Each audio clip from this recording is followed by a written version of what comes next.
어머님, 제가 다 해드릴게요. 어머님은 그냥 편히 쓰세요.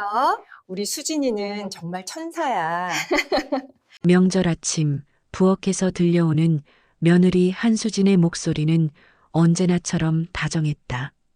시어머니 김영희는 거실 소파에 앉아 며느리가 혼자 명절 음식을 준비하는 모습을 흐뭇하게 바라보았다. 우리 수진이는 정말 천사야. 김영희는 속으로 생각했다. 하지만 그녀는 몰랐다. 그 천사 같은 며느리에 가면 뒤에 숨겨진 냉혹한 계획을. 사연 들으시기 전 구독과 좋아요 눌러주시고 알림 설정까지 눌러주세요. 당신의 인생에 늘 행복이 가득하시길 기도할게요. 김영희는 며느리 한수진을 처음 만났을 때부터 마음이 아팠다. 결혼 준비를 하며 예비 며느리가 조심스럽게 말을 꺼냈던 그날이 아직도 생생했다. 어머님, 저는 부모님이 일찍 돌아가셔서 혼자 자랐어요. 친척도 없고요. 그래서 결혼식도 간소하게 하고 싶어요. 수진이 눈시울을 붉히며 말하는 모습에 김영희는 가슴이 먹먹했다. 그녀는 수진의 손을 꼭 잡으며 따뜻하게 말했다. 괜찮아, 수진아. 이제부터 우리가 내 가족이야. 친정 엄마가 없으면 내가 친정 엄마처럼 해줄게. 결혼식도 우리가 다 준비해 줄 테니까 걱정하지 마. 결혼식 날 신부 측 하객이 거의 없는 모습을 본 김영희는 더욱 며느리가 안쓰러웠다. 수진아, 외롭지? 괜찮아. 앞으로 우리 가족이 내 가족이야. 김영희는 결혼식 내내 수진 곁을 지켰고 신부 대기실에서 수진이 혼자 앉아 있는 모습을 보며 눈물을 흘리기도 했다. 저 애가 얼마나 외로웠을까. 부모님도 없이 혼자 살아왔다니. 그날부터 김영희는 수진을 친딸처럼 아끼기로 마음먹었다. 결혼 5년이 지난 지금 김영희는 그 약속을 지켰다. 아니, 지키는 것 이상으로 며느리를 아꼈다.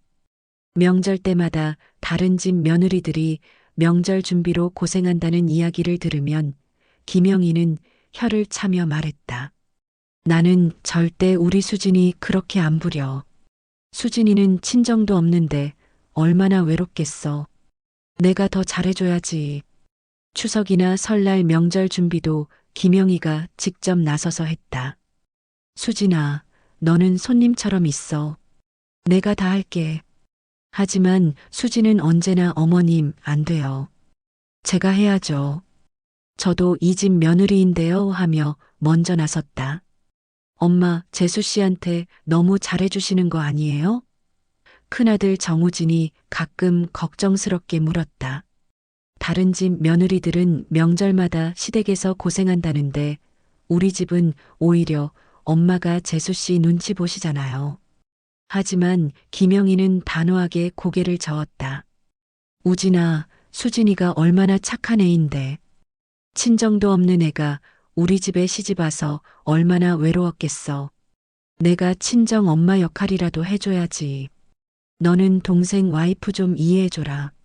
실제로 수진은 시댁 식구들에게 완벽한 며느리였다. 시어머니 생신에는 미리 준비한 선물을 내놓았고, 어머님, 요즘 무릎이 안 좋으시다고 하셨죠? 제가 좋은 건강식품 알아봤어요. 하며 비싼 건강식품을 사다 드렸다. 시아주버니 우진의 아이들에게도 고모가 용돈 주게 하며 매번 10만 원씩 용돈을 쥐어주었다. 명절이 아닌 평일에도 일주일에 두세 번씩 시댁에 들러 어머님 반찬 해왔어요. 혼자 사시는데 제대로 드셔야죠 하며 정성스럽게 만든 음식을 갖다 드렸다. 시댁 식구들은 수진을 칭찬했다. 수진이는 정말 효녀야. 저렇게 친정도 없는데 시댁을 저렇게 챙기다니. 우리 집에 복덩이가 들어왔어. 김영희는 그런 말을 들을 때마다 가슴이 뿌듯했다. 내가 수진이를 잘 만났지. 그녀는 며느리를 자랑스러워했다. 남편 정우석은 그런 아내가 너무 자랑스러웠다. 여보, 우리 엄마가 얼마나 고마워하시는지 알아? 엄마가 맨날 내 얘기만 하셔. 우리 수진이가 최고래. 나보다 내가 더 효자야.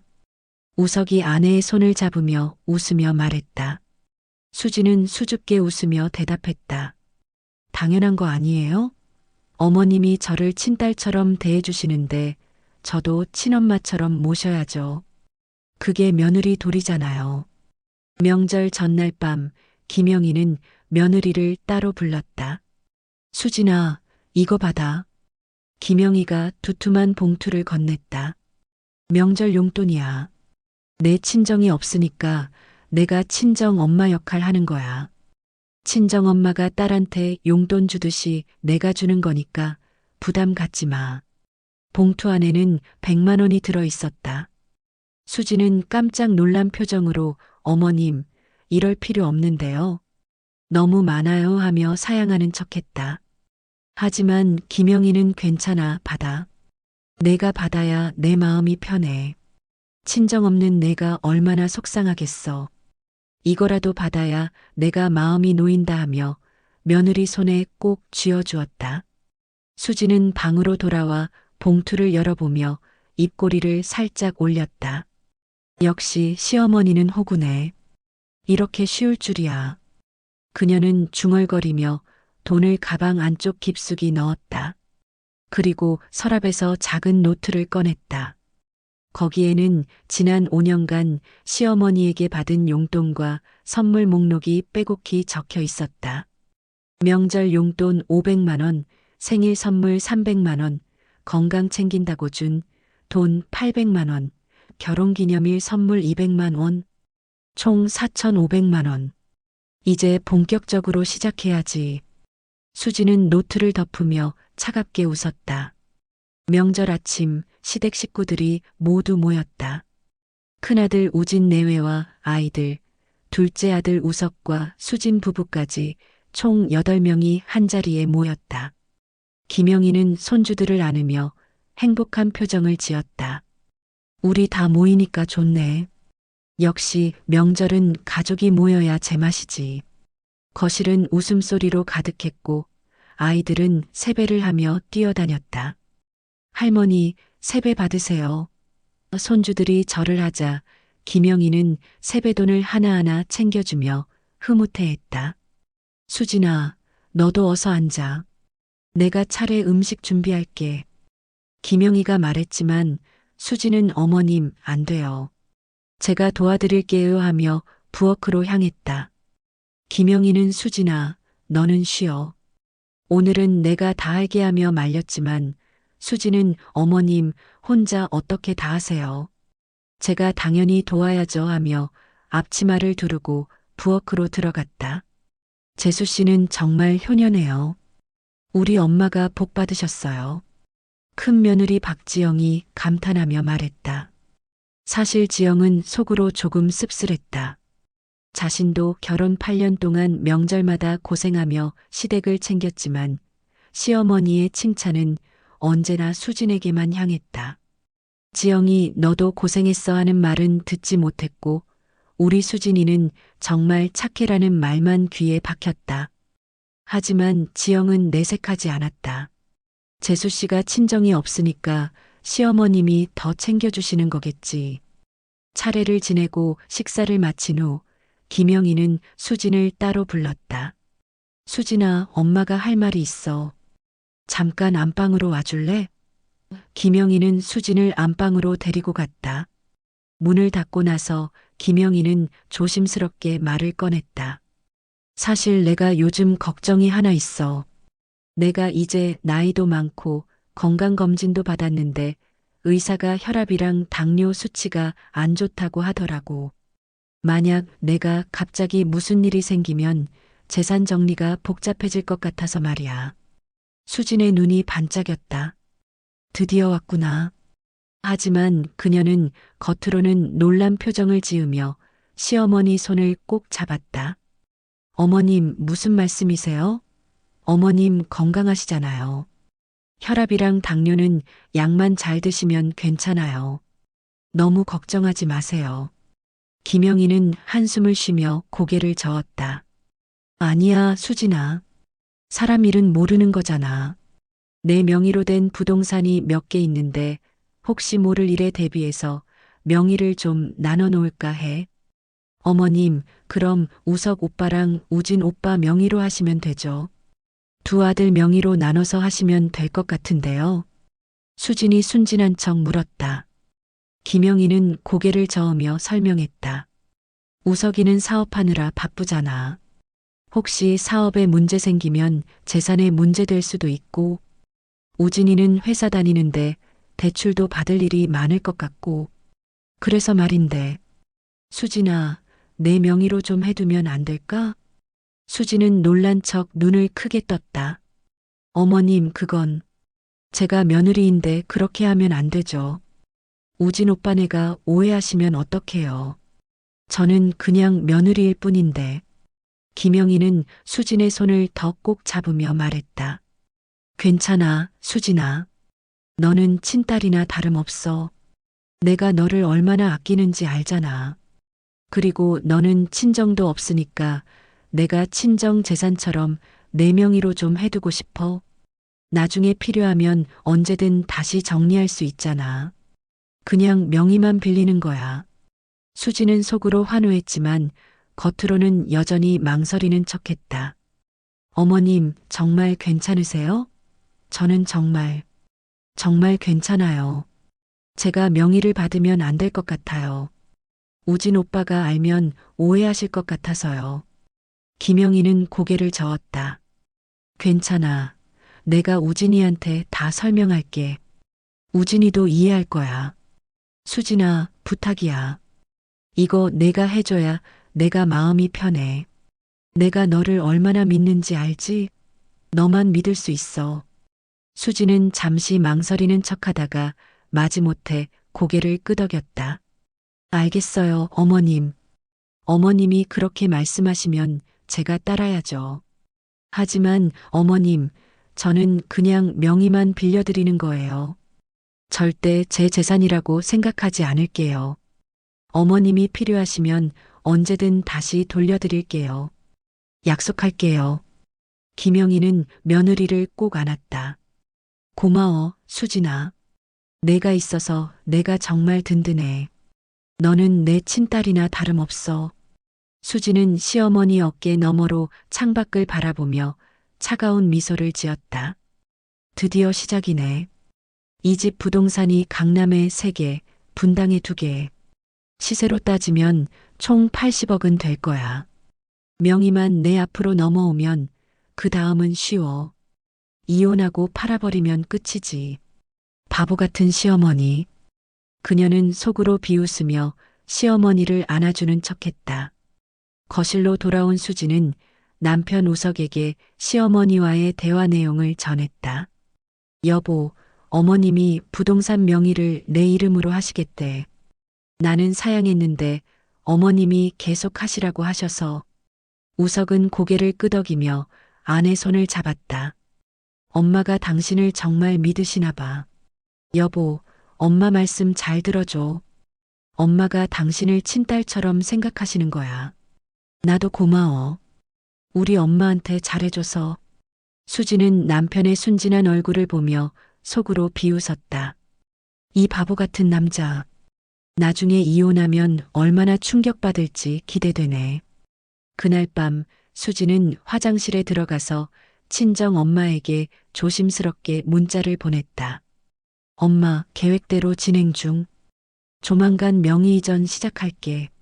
성공하면 반반 나눠. 곧바로 답장이 왔다.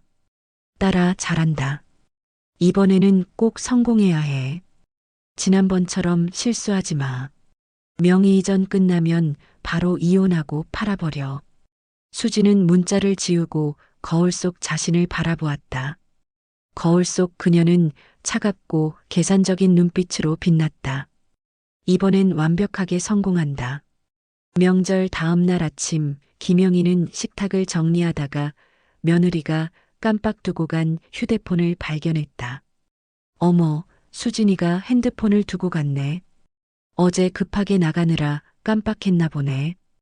김영희는 며느리에게 전화해서 알려주려고 했지만 수진의 휴대폰이 식탁 위에 있다는 걸 깨달았다. 어쩌지? 집까지 가져다 줄까? 아니면 수진이가 찾으러 올 때까지 기다릴까? 김영희가 휴대폰을 집어들었을 때 화면에 문자 알림이 떴다. 평소 같으면 그냥 지나쳤겠지만 문자 내용의 일부가 눈에 들어왔다. 딸아, 계획대로 부동산 명의 이전. 김영희는 순간 멈칫했다. 부동산 명의 이전? 이게 무슨 소리지? 손이 떨렸지만 김영희는 문자를 열어보았다. 화면 잠금이 없었다. 딸아, 계획대로 부동산 명의 이전 거의 다 됐어? 조금만 더 연기하면 돼. 이번엔 꼭 성공하자. 지난번처럼 중간에 들키면 안 돼. 김영희는 그 문자를 보는 순간 온몸이 얼어붙었다. 손이 너무 떨려서 휴대폰을 떨어뜨릴 뻔했다. 이게 무슨 소리야? 딸아, 수진이 친정엄마가 살아있다고? 그리고 계획? 지난번? 김영희는 믿을 수가 없었지만 더 많은 문자를 읽어내려갔다. 그리고 그녀가 본 것은 충격적인 내용들이었다. 엄마, 이번 시어머니는 완전 호구야. 지난번 남편보다 훨씬 쉬워. 벌써 나한테 5천만 원 넘게 줬어. 명절 때마다 100만 원씩 주고 생일 선물이랑 건강 챙긴다고 돈 주고. 정말 바보 같아. 딸아, 잘한다. 명의 이전만 끝나면 바로 이혼하고 팔아버려.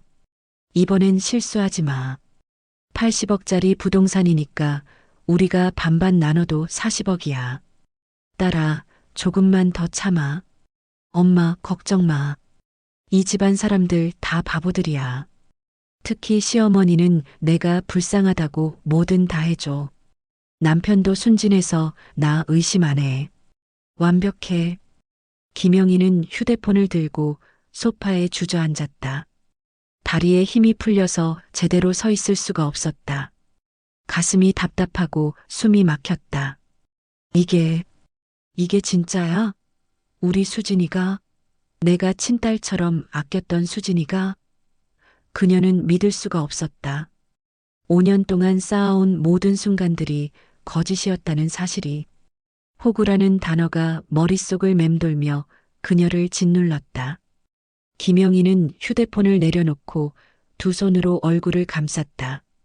내가 뭘 잘못한 거지? 내가 너무 잘해준 게 잘못이었나?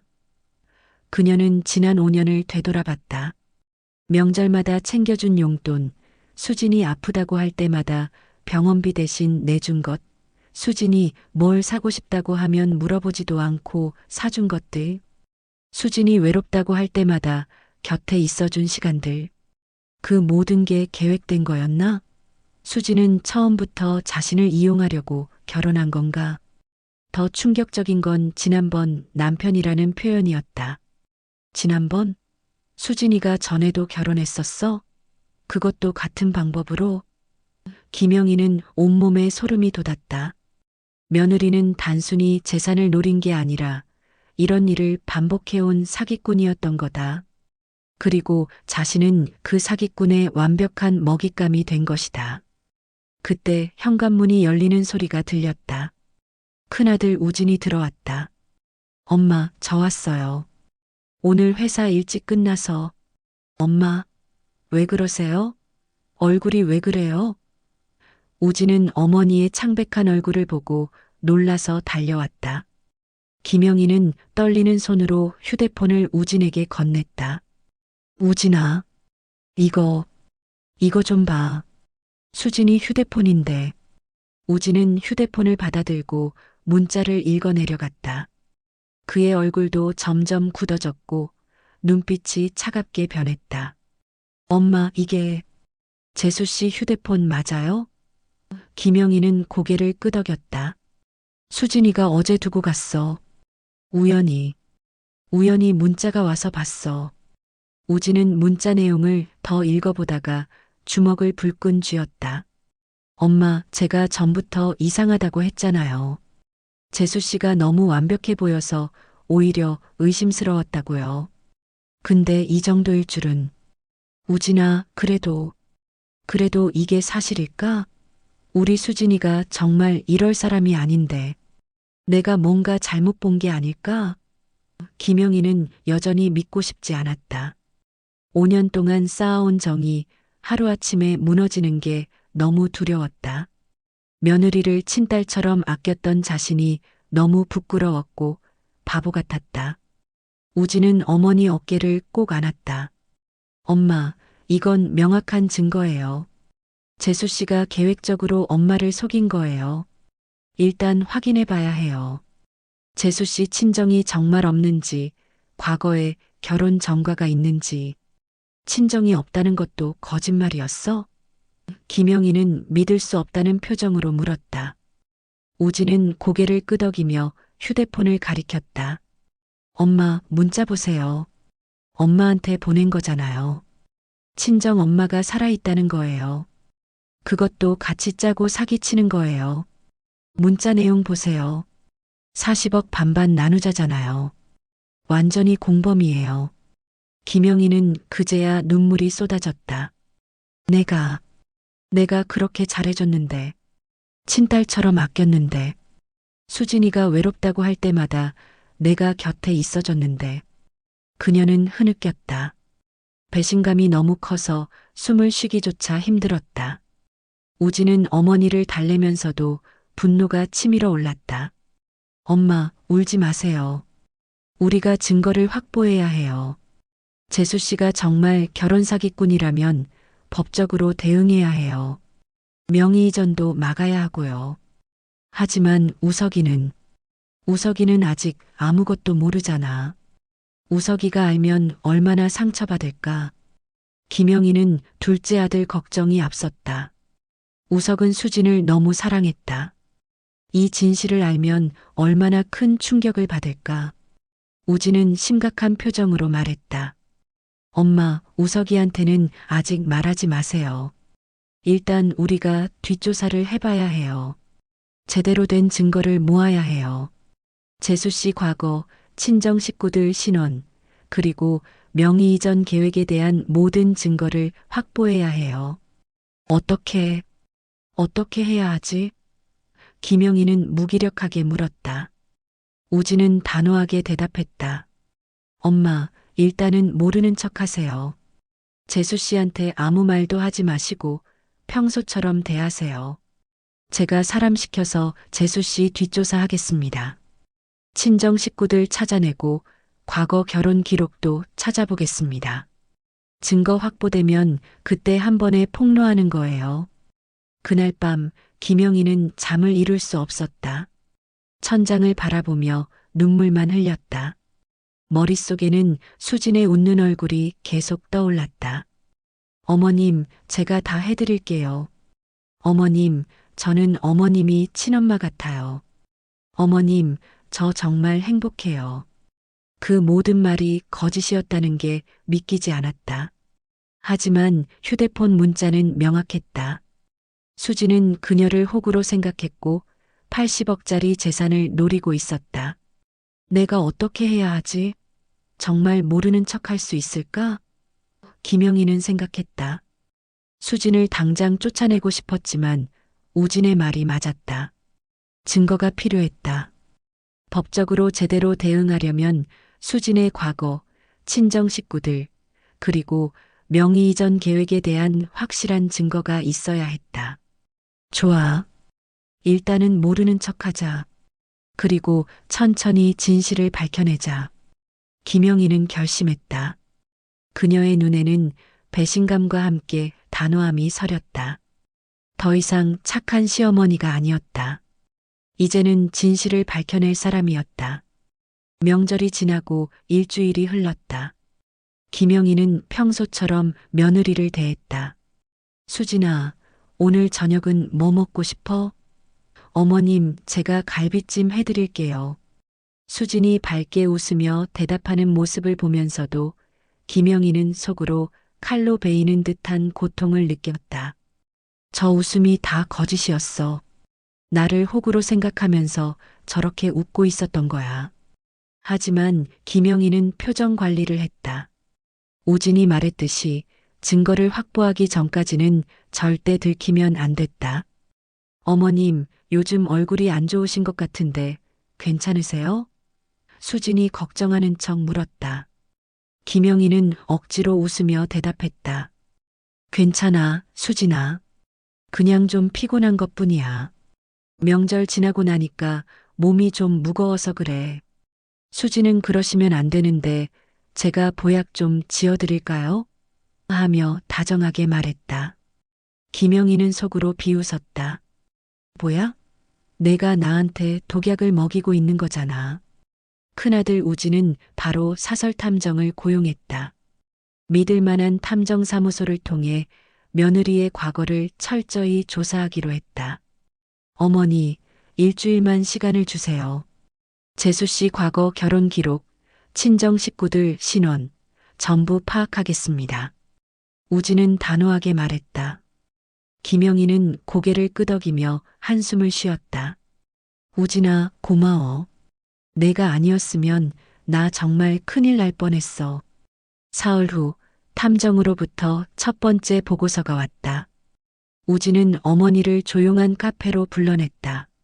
엄마, 재수 씨 과거 기록 나왔어요. 앉으세요. 우진이 서류 봉투를 건넸다. 김영희는 떨리는 손으로 봉투를 열었다. 그리고 그 안에 담긴 내용은 상상 이상으로 충격적이었다. 한수진, 본명 맞고요. 7년 전에 첫 번째 결혼했습니다. 상대는 부산에 사는 중소기업 사장 아들이었어요. 결혼 당시 수진 씨는 친정이 없다고 했고 시댁에서 불쌍히 여겨 잘 대해줬답니다. 결혼 3년 만에 시어머니 명의의 부동산 2채를 자신 명의로 이전받았고 명의 이전 완료 직후 이혼 소송 제기했습니다. 부동산 팔아서 약 25억 챙겼고요. 김영희는 서류를 읽으면서 손이 떨렸다. 그러면 그때도 지금처럼. 우진은 고개를 끄덕였다. 네, 엄마. 똑같은 수법이에요. 친정 없는 불쌍한 며느리 행세하면서 시댁 재산 가로채고 도망간 거예요. 근데 더 있어요. 우진이 다음 서류를 넘겼다. 그 전 남편 가족이 사기죄로 고소했지만 명의 이전이 합법적으로 이루어졌고 이혼도 정당한 절차를 밟았기 때문에 법적으로 처벌받지 않았습니다. 민사로 재산 반환 소송 걸었지만 수진 씨가 이미 돈을 다 숨겨놨고 재산 추적이 안 돼서 결국 패소했답니다. 김영희는 입술을 깨물었다. 그럼 수진이는 처벌도 안 받고 25억을 그냥 가져간 거야? 우진은 씁쓸하게 고개를 끄덕였다. 네, 엄마. 법적으로는 문제가 없었던 거예요. 명의 이전을 시어머니가 자발적으로 해줬고 이혼도 합의로 진행됐으니까요. 그래서 이번에는 우리가 더 조심해야 해요. 명의 이전 자체를 막아야 합니다. 김영희는 다음 페이지를 넘겼다. 거기에는 수진의 친정 식구들 정보가 적혀 있었다. 친정 어머니 한미경, 58세, 현재 서울 강서구 거주, 직업 없음, 과거 사기 전과 이외, 딸 한수진과 함께 결혼 사기 공모한 것으로 추정됩니다. 친정 오빠 한수호, 35세, 도박 전과 있음, 현재 빚 5천만 원. 이들도 수진 씨의 사기 행각에 연루된 것으로 보입니다. 친정이 없는 게 아니라 친정 식구들이랑 다 짜고 사기친 거였네. 김영희는 분노로 온몸이 떨렸다. 5년 동안 자신이 얼마나 바보 같았는지 깨달았다. 수진이 친정이 없어서 외롭다고 할 때마다 가슴 아파하며 더 잘해줬던 자신이 너무 한심했다. 우진은 어머니 손을 꼭 잡았다. 엄마, 화내지 마세요. 우리가 이제 알았으니까 막을 수 있어요. 그런데 우진아, 수진이가 벌써 명의 이전 준비를 시작한 것 같아. 김영희가 조심스럽게 말했다. 어제 수진이가 부동산 서류 같은 거 들고 있더라고. 내가 뭐 하냐고 물었더니 어머님께서 부탁하신 명의 이전 준비하는 거예요 라고 하더라. 우진의 얼굴이 굳어졌다. 엄마, 절대 서류에 도장 찍으시면 안 돼요. 아무리 수진 씨가 재촉해도 절대 안 됩니다. 알아, 걱정 마. 나도 이제 정신 차렸어. 근데 우진아, 내가 도장 안 찍으면 수진이가 의심하지 않을까? 김영희가 걱정스럽게 물었다. 우진은 잠시 생각하더니 말했다. 엄마, 핑계 대세요. 건강 문제로 병원 다니느라 바빠서 나중에 하겠다고 하세요. 아니면 세무사 상담 받아봐야 한다고 하시거나 시간을 최대한 끄세요. 그 사이에 우리가 완벽한 증거를 모으겠습니다. 그날 저녁 수진이 시댁을 방문했다. 어머님, 명의 이전 서류 준비 다 됐어요. 이제 어머님께서 여기에 도장만 찍으시면 돼요. 수진은 밝게 웃으며 서류를 꺼냈다. 김영희는 서류를 보면서 속으로 분노가 치밀었지만 겉으로는 평온한 척했다. 수진아, 미안한데 좀 천천히 하면 안 될까? 요즘 건강이 안 좋아서 병원 다니느라 바쁘거든. 다음 주쯤 하자. 수진의 얼굴에 순간 당황한 기색이 스쳤지만 곧 밝은 표정으로 돌아왔다. 어머님, 괜찮으세요? 어디 안 좋으세요? 김영희는 손을 흔들며 대답했다. 아니야, 괜찮아. 그냥 정기검진 받으러 다니는 거야. 수진아, 급한 거 아니잖아. 조금 천천히 하자. 수진은 억지로 웃으며 고개를 끄덕였다. 네, 어머님. 천천히 하세요. 어머님 건강이 제일 중요하죠. 하지만 수진이 돌아간 후 그녀는 차 안에서 친정 엄마에게 전화를 걸었다. 엄마, 이상해. 시어머니가 갑자기 명의 이전을 미루네. 전에는 그렇게 적극적이더니. 친정 엄마 한미경의 목소리가 날카롭게 들렸다. 딸아, 혹시 들킨 거 아니야? 조심해. 지난번처럼 중간에 들키면 큰일 나. 수지는 고개를 저으며 말했다. 아니야, 엄마. 내가 확인했는데 아무도 의심 안 해. 시어머니가 그냥 몸이 안 좋은 것뿐이야. 조금만 더 기다리면 돼. 며칠 후 우진은 두 번째 보고서를 받았다. 이번엔 수진의 현재 동선과 연락 기록이었다. 재수 씨가 자주 만나는 사람들 파악했습니다. 친정 어머니 한미경, 오빠 한수호와 일주일에 23회 만남. 대화 내용 녹취는 못했지만 만날 때마다 돈 이야기하는 걸 목격했습니다. 우진은 보고서를 읽으며 이를 갈았다. 완전히 조직적으로 움직이네. 탐정은 계속 설명했다. 그리고 재수 씨가 최근 부동산 중개업소 세 곳을 방문한 기록이 있습니다. 어머님 명의 부동산 시세를 알아본 것으로 보입니다. 강남 아파트 3채, 분당 아파트 2채, 현재 시세 총 82억으로 추정됩니다. 우진은 주먹을 쥐었다. 증거는 충분해요. 이제 언제 폭로할지만 정하면 돼요. 김영희는 매일 밤 잠을 이루지 못했다. 낮에는 며느리를 보며 웃어야 하고 수진아, 고마워하며 연기해야 했다. 하지만 밤이 되면 배신감과 분노가 밀려와 눈물만 흘렸다. 내가 정말 바보였어. 어떻게 5년 동안 한 번도 의심하지 않았을까? 그녀는 자신을 자책했다. 어느 날 수진이 또다시 명의 이전 이야기를 꺼냈다. 어머님, 이제 좀 괜찮으세요? 명의 이전 서류 처리할 수 있을까요? 김영희는 또다시 핑계를 댔다. 수진아, 미안해. 세무사한테 상담 받아보니까 증여세 문제가 좀 복잡하대. 조금만 더 알아보고 하자. 수진의 눈빛이 순간 차갑게 변했지만 곧 밝게 웃었다. 네, 어머님. 천천히 하세요. 하지만 그날 밤 수진은 친정 엄마와 오빠를 만났다. 언니, 뭔가 이상해. 시어머니가 자꾸 명의 이전을 미루네. 이러다가 우리 계획 들키는 거 아니야? 오빠 한수호가 걱정스럽게 말했다.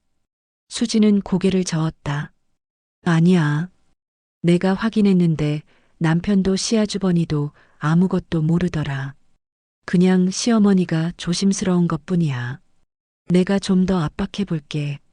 친정 엄마 한미경이 딸의 손을 잡으며 말했다. 딸아, 이번에 꼭 성공해야 해. 82억이면 우리가 40억 가져가는 거잖아. 내 오빠 빚도 갚고 우리 여생 편하게 살 수 있어. 조금만 더 참아. 시어머니한테 더 잘해줘. 수지는 고개를 끄덕이며 차갑게 웃었다. 알아, 엄마. 걱정 마. 조만간 끝날 거야. 우진은 탐정을 통해 이 모든 정보를 수집했다. 수진의 친정 식구들과의 만남, 부동산 중개업소 방문 기록, 그리고 과거 사기 전과까지. 이제 증거는 충분했다. 엄마, 이제 준비 다 됐어요. 다음 명절 때 가족 모두 모인 자리에서 폭로하는 게 어때요? 우진이 제안했다. 김영희는 고개를 끄덕였다. 그래, 우진아. 이제 끝을 내자.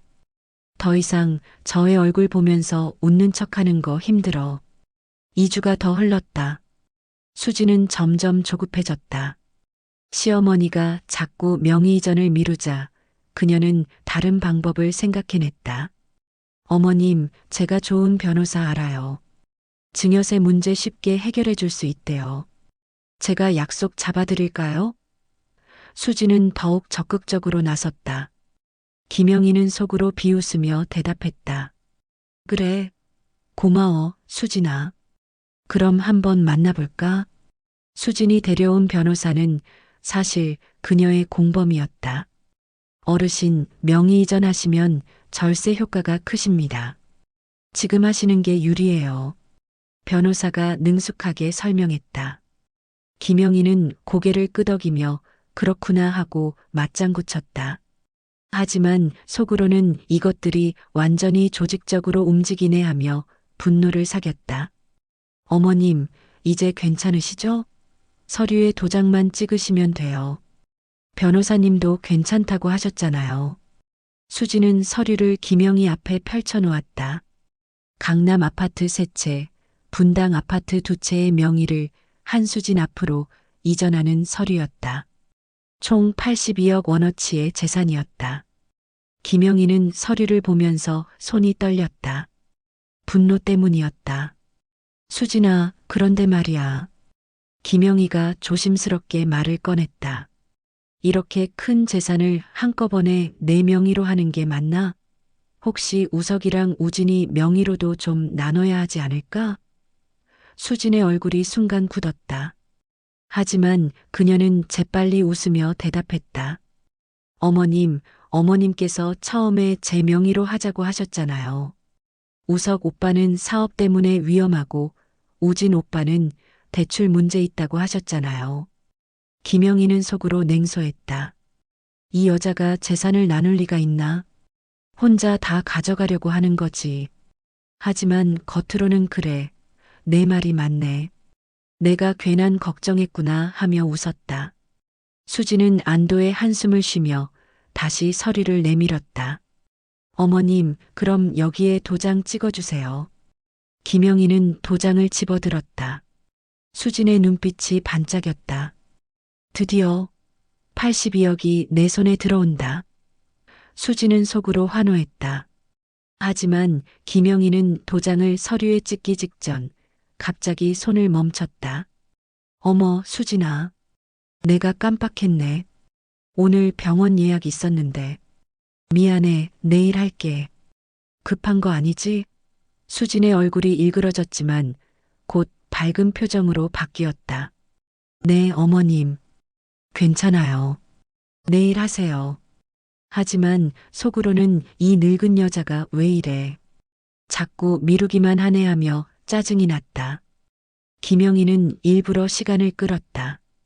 우진과 약속한 날까지 버텨야 했다. 그날 밤 수지는 친정 식구들을 만났다. 엄마, 오빠, 시어머니가 또 명의 이전 미뤘어. 이상해. 처음엔 그렇게 적극적이더니 요즘은 자꾸 핑계대. 수진이 답답하게 말했다.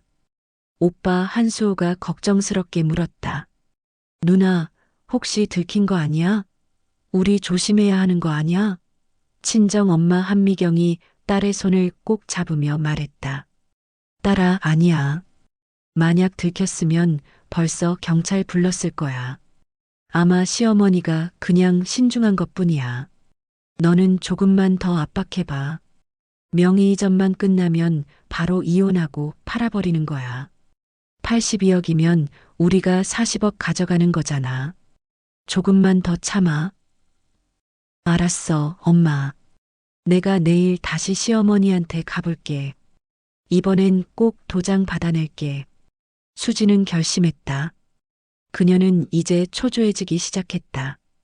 계획이 너무 오래 끌리면 위험할 수 있었다. 지난번 결혼 사기 때도 3년 만에 깔끔하게 끝냈는데 이번엔 벌써 5년이 지났다.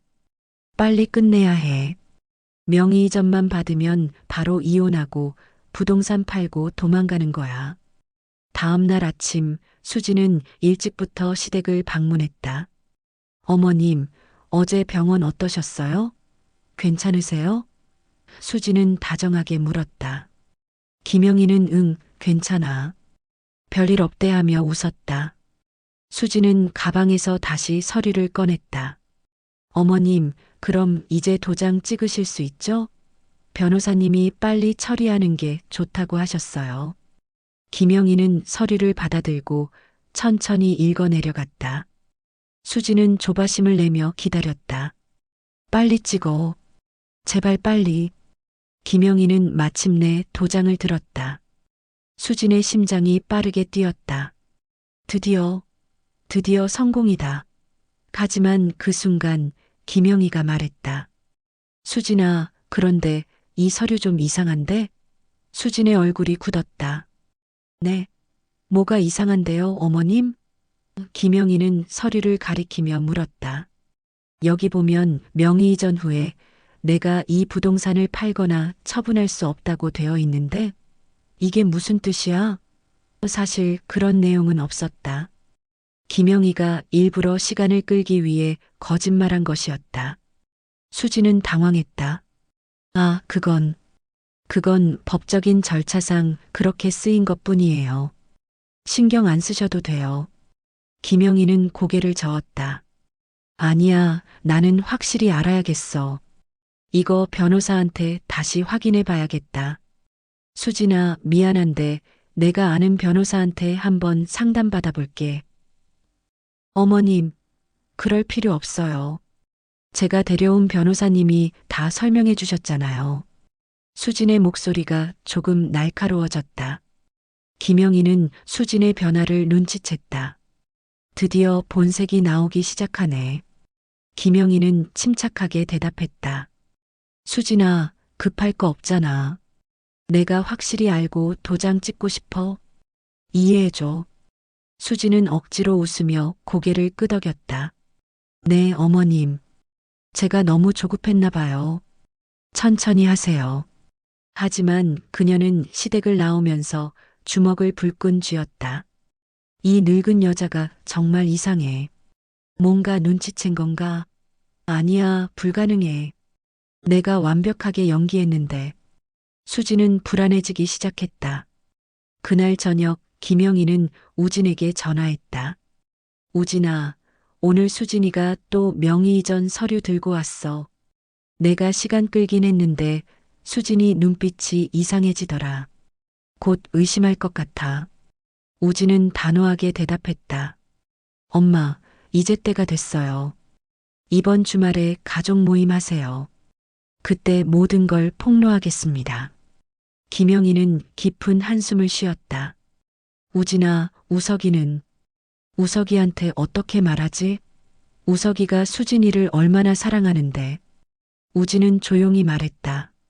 엄마, 우석이도 알아야 해요. 진실을 알아야 다시 시작할 수 있어요.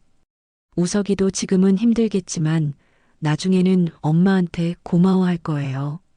수지는 그날 밤부터 불안에 시달렸다. 뭔가 이상해. 시어머니가 예전 같지 않아.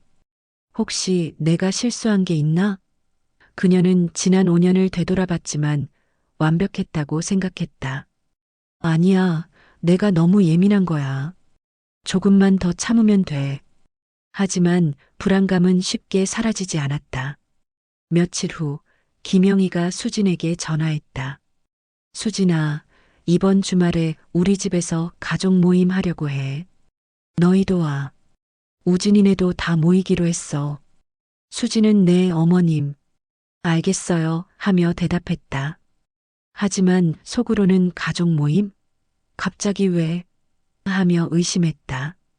하지만 그녀는 곧 아마 명절도 아닌데 그냥 가족끼리 모이는 거겠지 하며 생각을 떨쳐냈다. 주말이 다가왔다. 수지는 남편 우석에게 여보, 주말에 시댁 가야 해. 가족 모임 있대 하고 말했다. 우석은 그래? 엄마가 갑자기 왜 모임을 하시지? 하며 의아해했지만 별 생각 없이 알았어. 같이 가자 하고 대답했다. 수지는 마지막으로 거울 앞에 서서 자신을 점검했다. 괜찮아. 나는 완벽해. 아무도 의심 안 해. 하지만 그녀는 몰랐다.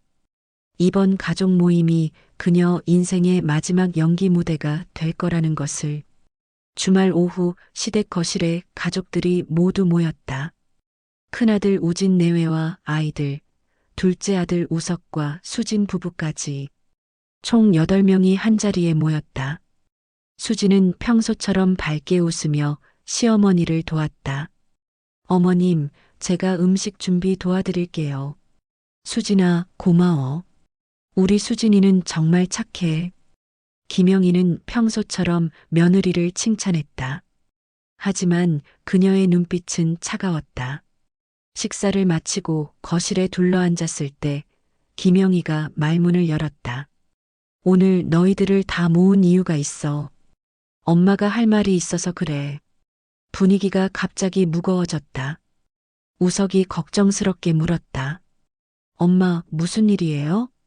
혹시 어디 아프세요? 김영희는 고개를 저었다. 아니야, 우석아. 엄마는 괜찮아. 다만, 오늘 너희들에게 진실을 말해줘야 할 것 같아서. 수진의 심장이 빠르게 뛰기 시작했다. 진실? 무슨 진실? 불안감이 엄습했다. 김영희는 탁자 위에 두툼한 서류 봉투를 올려놓았다. 2주 전에 나는 우연히 수진이 휴대폰을 보게 됐어. 그리고 충격적인 사실을 알게 됐지. 수진의 얼굴이 창백해졌다. 내 휴대폰을? 언제? 김영희는 계속 말했다. 수진아, 너 친정이 없다고 했지? 부모님이 일찍 돌아가셨다고. 근데 그게 거짓말이더라. 수진은 손이 떨리기 시작했다. 어머님. 무슨 말씀이세요? 김영희는 서류 봉투에서 사진들을 꺼냈다. 이 사람이 내 친정 엄마 한미경 씨 맞지? 그리고 이 사람은 내 오빠 한수호 씨고. 거실이 조용해졌다. 우석이 충격받은 표정으로 아내를 바라봤다. 수진아, 이게 무슨 소리야? 내 부모님 살아계신 거야? 수진은 말문이 막혔다. 김영희는 차가운 목소리로 계속했다. 그것뿐만이 아니야. 수진이는 7년 전에도 결혼했었어. 부산에 사는 중소기업 사장 아들이랑. 그때도 똑같이 친정이 없다고 거짓말하고 시댁 재산 25억 가로채고 도망갔지. 우진이 추가 서류를 꺼냈다. 재수 씨, 아니 한수진 씨. 이게 당신 과거 결혼 기록이에요. 그리고 이건 전 남편 가족이 당신을 고소한 기록이고요. 민사소송 기록도 있습니다. 수진의 얼굴은 이제 새하얗게 질렸다. 우석은 믿을 수 없다는 표정으로 아내를 쳐다봤다. 수진아, 이게 사실이야? 대답해봐. 수진은 울음을 터뜨렸다. 오빠 아니에요. 이건 오해예요. 제가 설명할게요. 하지만 김영희는 냉정하게 말을 이었다. 오해? 그럼 이건 뭐야? 김영희는 휴대폰 문자 내역을 출력한 종이를 펼쳤다. 엄마, 이번 시어머니는 완전 호구야. 82억 재산 명의 이전만 받으면 우리가 40억씩 나눠 가져. 수진아, 이게 내가 친정 엄마한테 보낸 문자야. 우석은 종이를 보더니 비틀거렸다. 우진이 재빨리 동생을 부축했다. 안 돼. 이럴 수 없어. 우석은 중얼거렸다. 큰 며느리 지영이 아이들을 다른 방으로 데리고 나갔다. 아이들에게 보여줄 장면이 아니었다. 수진아, 나는 너를 친딸처럼 아꼈어. 내가 외롭다고 할 때마다 내 가슴이 아팠어. 친정 없는 내가 불쌍해서 더 잘해주려고 노력했어. 김영희의 목소리가 떨렸다. 근데 넌 나를 호구라고 불렀지. 5년 동안 나를 속이고 내 재산을 노리고 우석이까지 이용했어. 수지는 무릎을 꿇었다. 어머님, 죄송해요. 제가 잘못했어요. 한 번만 용서해 주세요. 하지만 김영희는 고개를 저었다. 용서? 넌 7년 전에도 똑같은 짓을 했잖아. 전 남편 가족한테도 용서 빌었어? 그리고 또 다른 남자를 찾아가서 똑같은 짓을 한 거잖아. 우진이 추가 증거를 제시했다. 재수 씨, 당신이 최근 부동산 중개업소 3곳을 방문한 기록이 있습니다. 우리 엄마 명의 부동산 시세 알아본 거죠? 그리고 이건 당신 친정 식구들과 만난 기록입니다. 일주일에 23번씩 만나서 돈 이야기했죠? 수지는 더 이상 변명할 수 없었다. 증거가 너무 명확했다.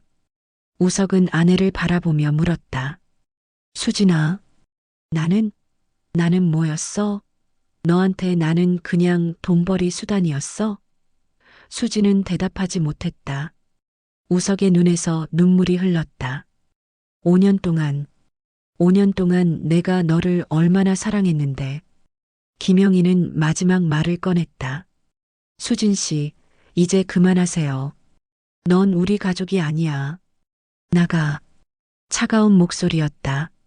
수지는 울며 매달렸다. 어머님, 제발이요. 한 번만 용서해 주세요. 다시는 안 그럴게요. 하지만 김영희는 단호했다. 나가. 당장 이 집에서 나가. 그때 현관 초인종이 울렸다.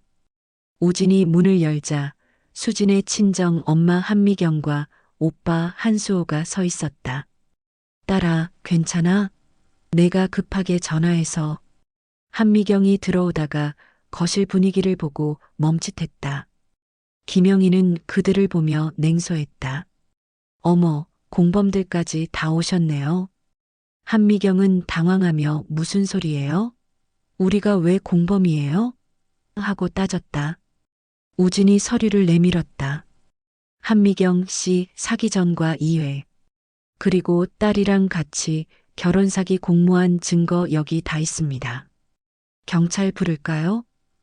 한미경과 한수호의 얼굴이 하얗게 질렸다. 우리는 그냥. 한수호가 변명하려 했지만 김영희는 손을 들어 막았다. 그만하세요. 다 알고 있어요. 당신들이 수진이랑 같이 우리 집 재산 노렸다는 거, 82억을 반반 나눠 가지려고 했다는 거, 다 증거 있어요. 김영희는 휴대폰을 들었다. 지금 경찰 불러요. 사기 미수죄로 고소할 겁니다. 명의 이전은 아직 안 됐으니까 미수죄지만 사기 시도는 명확하니까요. 그리고 수진 씨 과거 사기 전과도 있으니까 재판에서 불리할 겁니다. 수진과 친정 식구들은 패닉 상태에 빠졌다. 어머님, 제발요. 경찰은 안 돼요. 수진이 울며 매달렸다. 하지만 김영희는 흔들리지 않았다. 넌 7년 전에도 똑같은 짓을 했어. 이번에는 제대로 처벌받아야 해. 더 이상 다른 사람들을 속이지 못하게. 김영희는 단호하게 경찰에 신고했다. 우석은 소파에 주저앉아 고개를 떨구었다. 5년간의 결혼 생활이 모두 거짓이었다는 사실이 믿기지 않았다. 우진이 동생 어깨를 감싸며 위로했다. 우석아, 힘내. 지금은 힘들지만 나중에는 엄마한테 고마워할 거야. 엄마가 너를 구해준 거야. 30분 후 경찰이 도착했다. 수진과 친정 식구들은 경찰서로 연행됐다. 거실은 조용해졌다. 김영희는 소파에 앉아 깊은 한숨을 쉬었다. 끝났구나. 5년간의 거짓말이 드디어 끝났다. 하지만 배신의 상처는 쉽게 아물지 않을 것 같았다. 경찰서 조사가 시작됐다. 수진과 친정 식구들은 각각 조사실로 분리됐다. 수진은 처음에는 끝까지 부인했다. 저는 아무것도 안 했어요. 시어머니가 자발적으로 명의 이전하겠다고 하신 거예요. 제가 강요한 적 없어요. 하지만 경찰은 김영희가 제출한 증거들을 하나씩 펼쳐놓았다. 한수진 씨, 이게 뭡니까? 당신이 친정 어머니한테 보낸 문자의 시어머니는 완전 호구야. 82억 재산 명의 이전 받으면 우리가 40억씩 나눠라고 적혀 있는데요. 형사가 문자 내역을 보여줬다. 그리고 이건 당신이 부동산 중개업소 세 곳을 방문한 CCTV 기록입니다. 시어머니 명의 부동산 시세 알아보러 간 거 맞죠? 수지는 더 이상 부인할 수 없었다. 증거가 너무 명확했다. 저는 그냥, 그녀는 말을 잇지 못했다. 형사는 계속 추궁했다. 그리고 한수진 씨, 7년 전에도 비슷한 사건 있었죠? 부산에서 결혼 사기로 고소당한 적 있습니다. 당시에는 명의 이전이 완료돼서 법적으로 처벌받지 않았지만 이번에는 명의 이전 전에 발각됐으니 사기 미수죄 적용됩니다. 옆 조사실에서는 친정 엄마 한미경이 조사받고 있었다. 한미경 씨 딸이 시댁 재산 가로채는 걸 알고 있었죠? 문자 내역 보면 당신도 공모자입니다. 40억 반반 나누자고 한 것도 당신이고요. 한미경은 울며 변명했다. 저는 몰랐어요. 딸이 그냥 명의 이전 받는다고만 해서. 하지만 증거는 명확했다. 그녀도 공범이었다. 오빠 한수호도 마찬가지였다. 한수호 씨, 당신도 누나의 계획 알고 있었죠? 누나 만날 때마다 돈 이야기했다는 목격자 진술 있습니다. 한수호는 고개를 떨궜다. 저는 그냥 누나가 도와준다고 해서. 하지만 그의 변명은 통하지 않았다. 3일 후 수지는 구속됐다. 사기 미수죄와 함께 과거 사기 전과가 재조명되며 전 남편 가족이 다시 고소장을 제출했다. 7년 전에는 명의 이전이 완료돼서 처벌 못했지만 이번 사건으로 과거 사건도 재수사하겠습니다. 검찰이 발표했다. 수진의 인생은 무너지기 시작했다. 친정 엄마 한미경과 오빠 한수호도 공모 혐의로 기소됐다. 딸의 사기 행각을 알고도 도왔고 재산 분배 계획에도 참여했으니 공범입니다. 검찰은 단호했다. 세 사람 모두 재판을 기다리며 구치소 생활을 시작했다. 한편 시댁에서는 우석이 큰 충격에서 벗어나지 못하고 있었다. 엄마, 나는 정말 수진이를 사랑했어요. 5년 동안 모든 게 거짓이었다는 게 믿기지 않아요. 우석은 며칠 동안 방에서 나오지 않았다. 밥도 제대로 먹지 않았다. 김영희는 아들 방문 앞에서 한숨을 쉬었다. 우석아, 엄마가 미안해. 엄마가 진작 알아챘어야 했는데. 우진이 동생 방에 들어가 설득했다. 우석아, 힘내. 내가 잘못한 게 아니야. 수진이가 너무 교묘하게 속인 거야. 엄마도 5년 동안 속았잖아. 하지만 우석은 고개를 저었다. 형, 나는 바보야. 어떻게 5년 동안 한 번도 의심하지 않았을까? 수진이 친정 간다고 할 때 나는 한 번도 따라가 본 적 없어. 친정 식구들도 한 번도 본 적 없고 그게 수진이 계획이었어. 내가 의심하지 않도록 완벽하게 연기한 거야. 우석아, 이건 내 잘못이 아니야. 우진은 동생을 위로했다. 며칠이 지나자 우석은 조금씩 회복되기 시작했다. 분노와 배신감이 슬픔을 대체했다. 형, 나 이혼할 거야. 당장 변호사 선임해서 이혼 소송 걸 거야. 2주 후 수진이 구치소에서 김영희에게 면회를 신청했다. 시어머님을 만나고 싶습니다. 담당 교도관이 김영희에게 연락했다. 김영희는 처음엔 거절하려 했지만 우진이 말했다. 엄마, 한번 만나보세요. 수진이가 뭐라고 하는지 들어보세요. 김영희는 결국 면회를 가기로 했다. 구치소 면회실. 유리 너머로 수진이 앉아 있었다. 수진복을 입은 그녀는 완전히 다른 사람처럼 보였다. 예전에 밝고 다정했던 모습은 온데간데 없고 초췌하고 지친 얼굴만 남아 있었다. 수진은 전화기를 들고 울먹이며 말했다. 어머님, 죄송해요. 정말 죄송해요. 김영희는 차가운 표정으로 수진을 바라봤다.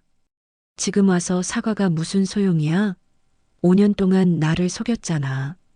수진은 고개를 떨구며 눈물을 흘렸다. 어머님, 저도 처음에는 그냥 돈 때문이었어요. 하지만 시간이 지나면서 어머님이 저를 진심으로 아껴주시는 게 느껴졌어요. 그래서 더 죄책감이 들었어요. 죄책감이 들면서도 계속 나를 속인 거야? 김영희의 목소리가 떨렸다. 수진은 고개를 끄덕였다. 네. 저는 이미 너무 깊이 들어와서 뒤로 돌아갈 수가 없었어요. 친정 엄마랑 오빠가 계속 압박했고 저도 돈이 필요했어요. 어머님, 정말 죄송해요. 김영희는 한숨을 쉬었다. 수진아, 아니 한수진 씨. 당신이 정말 후회한다면 제대로 처벌받아.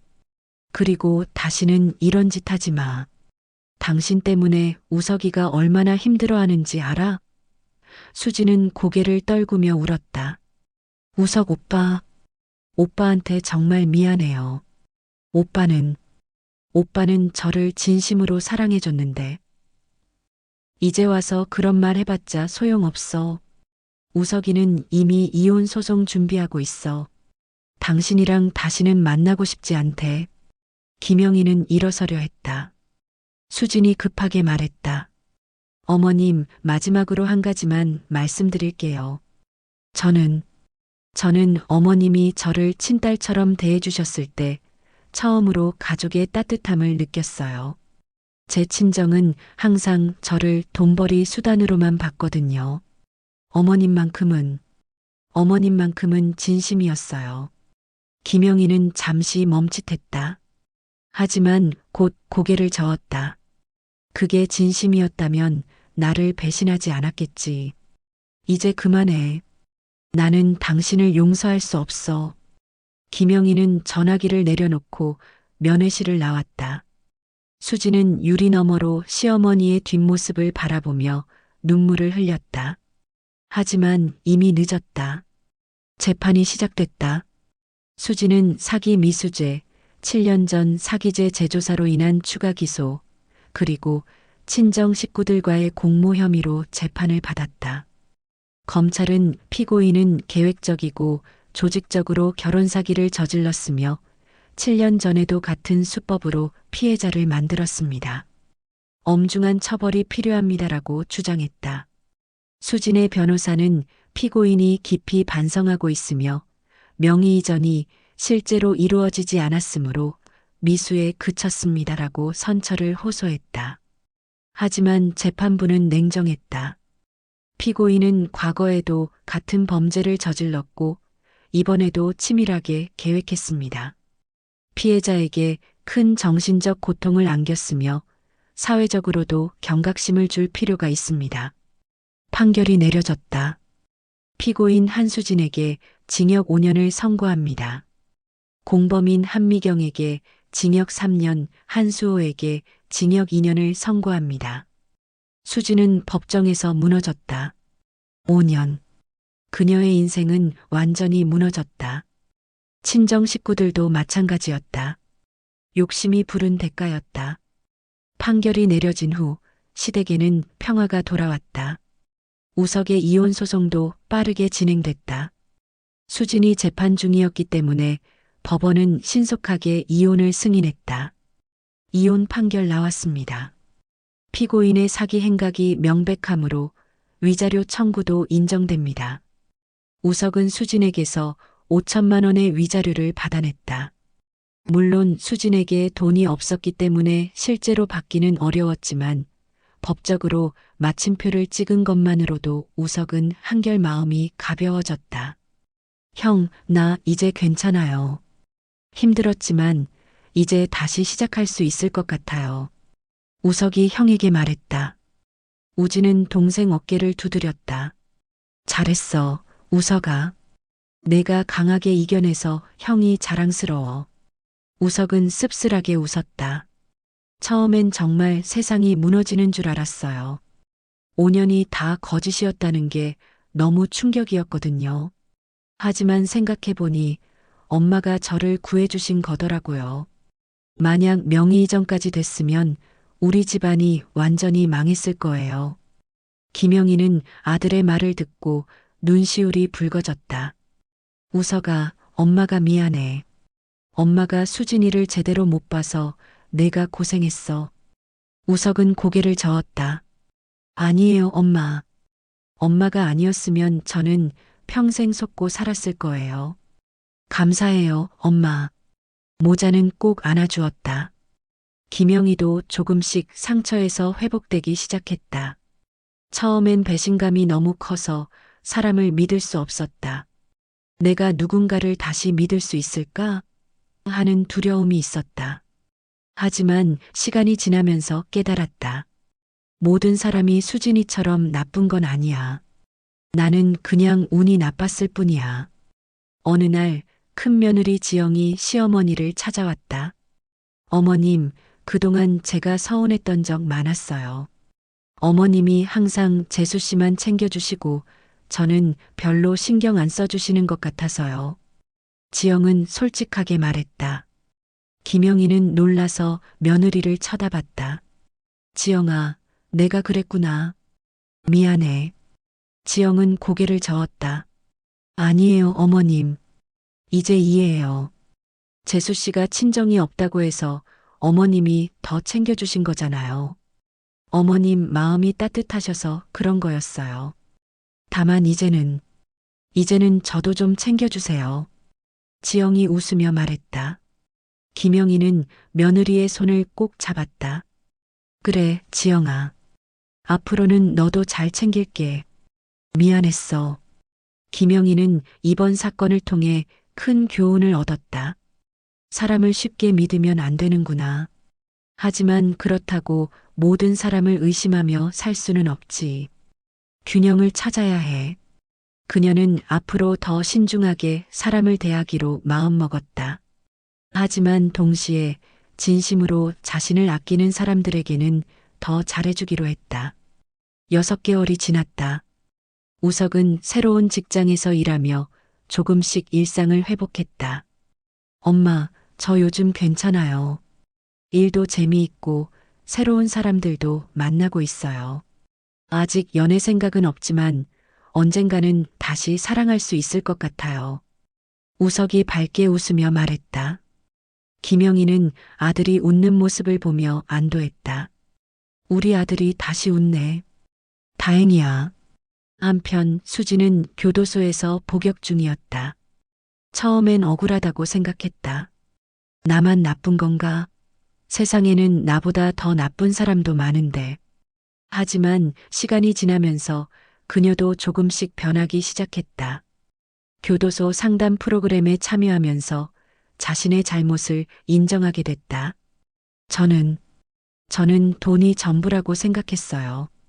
돈만 있으면 행복할 줄 알았어요. 그래서 다른 사람들을 이용했죠. 하지만 지금 생각해보니 제가 정말 어리석었어요. 수지는 상담사에게 말했다.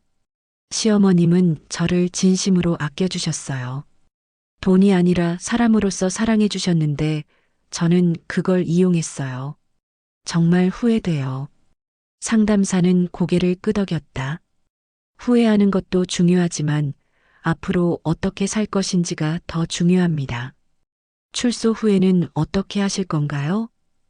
수지는 잠시 생각하다가 대답했다. 저는 다시는 사기 같은 짓 안 할 거예요. 정직하게 일하고 살고 싶어요. 비록 돈을 많이 못 벌더라도 떳떳하게 살고 싶어요. 5년은 긴 시간이었다. 하지만 수진에게는 자신을 돌아볼 시간이었다. 그녀는 출소 후 어떻게 살지 계획을 세웠다. 일단 작은 일이라도 찾아서 열심히 일하자. 그리고 언젠가 시어머님께 진심으로 사죄하자. 받아주시지 않더라도 제대로 사과는 해야 해. 2년 후 명절이 돌아왔다. 김영희의 집에는 다시 가족들이 모였다. 우진 내외와 아이들, 그리고 우석.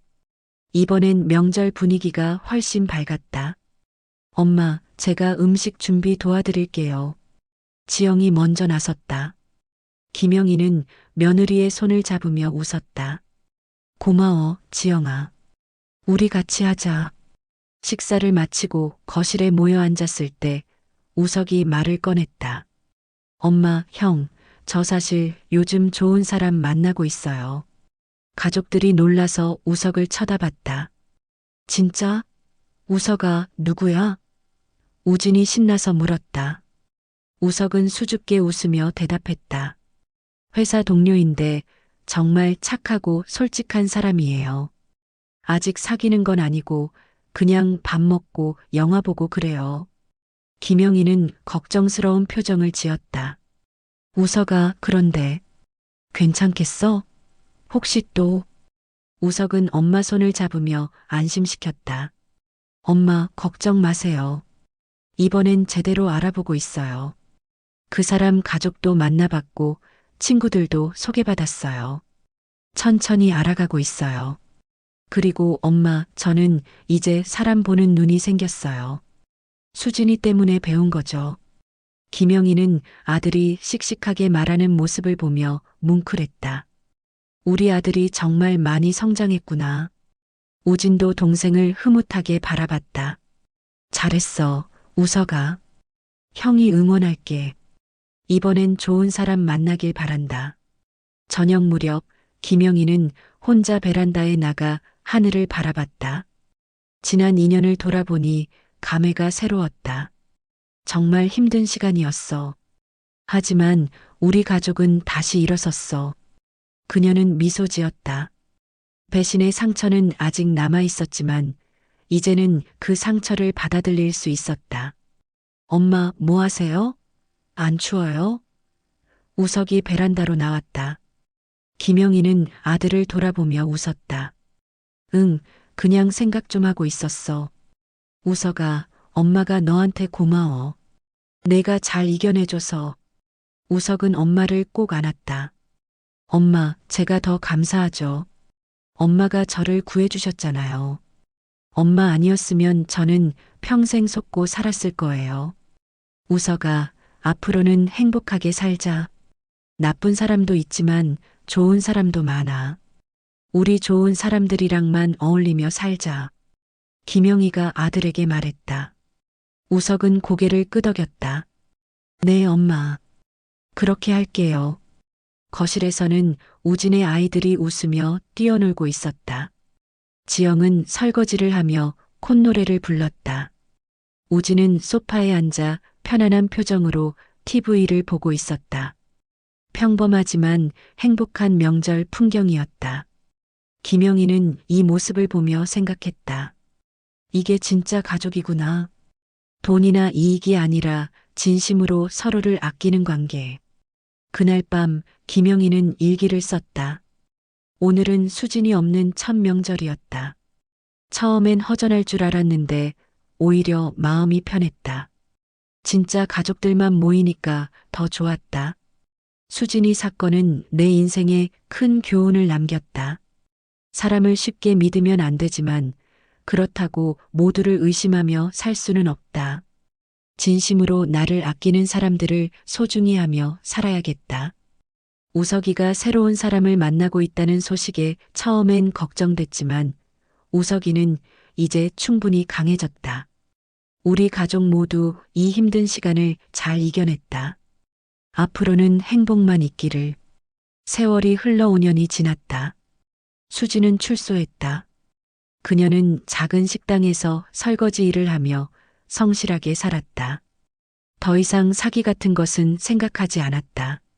비록 가난했지만 떳떳하게 살았다. 어느 날 수지는 용기를 내서 시댁 근처를 찾아갔다. 직접 찾아갈 용기는 없어서 멀리서 김영희의 모습을 봤다. 김영희는 손주들과 함께 공원을 산책하고 있었다. 예전보다 더 건강하고 밝아 보였다. 수지는 멀리서 그 모습을 보며 눈물을 흘렸다. 어머님 건강하시네. 다행이야. 저는 어머님께 너무 큰 상처를 드렸어요. 평생 죄책감을 안고 살겠습니다. 어머님 행복하세요. 수지는 그 자리를 조용히 떠났다. 다시는 시댁 식구들을 찾지 않기로 했다. 그게 그녀가 할 수 있는 마지막 예의였다. 김영희는 손주들과 웃으며 집으로 돌아갔다. 그녀는 몰랐다. 멀리서 누군가가 자신을 바라보고 있었다는 것을. 하지만 알았다 해도 상관없었다. 그녀는 이미 과거를 용서하고 현재를 살고 있었으니까. 집에 돌아온 김영희는 가족들과 함께 저녁 식사를 했다. 우석은 이제 결혼해서 아내와 함께 왔다. 그의 아내는 정말 착하고 성실한 사람이었다. 김영희는 새 며느리를 보며 만족스러워했다. 이번엔 진짜 좋은 며느리를 만났어. 저녁 식사 후 가족들은 거실에 모여 앉아 이야기를 나눴다. 웃음소리가 집안 가득 퍼졌다. 김영희는 행복했다. 비록 수진이에게 배신당한 아픈 기억이 있었지만 그 경험 덕분에 진짜 소중한 것이 무엇인지 깨달았다. 가족의 소중함, 진심의 가치, 그리고 신중함의 필요성. 그녀는 이 모든 것을 배웠다. 그리고 이제 그녀는 진정으로 행복한 노년을 살아갈 준비가 되어 있었다. 여러분, 오늘 이야기 어떠셨나요? 김영애 씨는 며느리를 친딸처럼 아꼈습니다. 친정 없는 며느리가 불쌍해서 더 잘해주려고 애썼죠. 하지만 그 며느리는 처음부터 시댁 재산만 노리고 결혼한 사기꾼이었습니다. 5년이라는 시간 동안 완벽하게 연기하며 시어머니를 속였습니다. 다행히 김영애 씨는 우연히 진실을 알게 됐고 냉정하게 증거를 모아 며느리의 사기 행각을 막아냈습니다. 만약 조금만 늦었더라면 82억 원의 재산을 모두 잃었을 겁니다. 이 이야기가 우리에게 주는 교훈은 무엇일까요? 첫째, 사람을 대할 때는 진심도 중요하지만 신중함도 필요합니다. 너무 쉽게 믿으면 이용당할 수 있습니다. 둘째, 가족이라는 이름으로 무조건적인 희생을 강요받을 필요는 없습니다. 건강한 경계는 자신을 지키는 방법입니다. 셋째, 배신당했을 때 감정에 휩쓸리지 말고 냉정하게 대처해야 합니다. 김영애 씨처럼 증거를 확보하고 법적으로 대응하는 것이 중요합니다. 마지막으로 상처를 받았어도 다시 일어설 수 있습니다. 김영애 씨와 우석 씨는 큰 배신을 겪었지만 결국 이겨내고 더 강해졌습니다. 여러분도 혹시 주변에 이런 일을 겪고 계시거나 뭔가 이상하다고 느끼신다면 주저하지 마시고 전문가의 도움을 받으세요. 법률 상담, 탐정 의뢰 등 방법은 많습니다. 그리고 기억하세요. 당신을 진심으로 아끼는 사람들이 있습니다. 나쁜 사람 한 명 때문에 모든 사람을 의심하며 살 필요는 없습니다. 다만 조금 더 신중하게 사람을 대하면 됩니다. 오늘도 이야기 들어주셔서 감사합니다. 여러분 모두 건강하시고 좋은 사람들과 행복한 시간 보내시길 바랍니다. 다음 이야기에서 또 뵙겠습니다.